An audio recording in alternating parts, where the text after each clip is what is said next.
Welcome to the Banker lamp. Please enjoy the video. You start by removing the inner door panel now. Once you release the visible screws, use a trim tool to pry out clips carefully so plastic doesn't crack. Make sure to lower the window a bit to reach regulator fasteners, and then disconnect the power window and door lock connectors so no current flows while you work. Once done, set the panel aside with its fasteners in a labeled container so you can reassemble without guessing which screw goes where.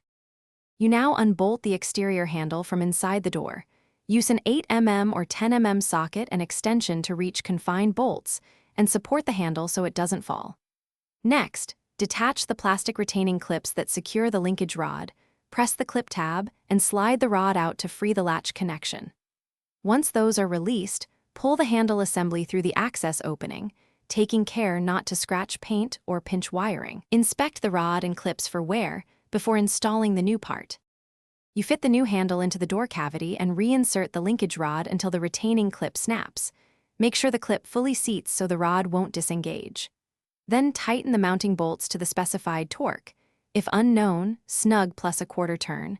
Reconnect all electrical connectors and temporarily hold the panel off to test the latch, lock, and window operation multiple times.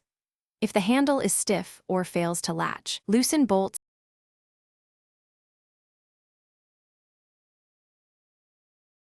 Thanks for watching. If this was helpful, leave a like and consider subscribing. See you next time.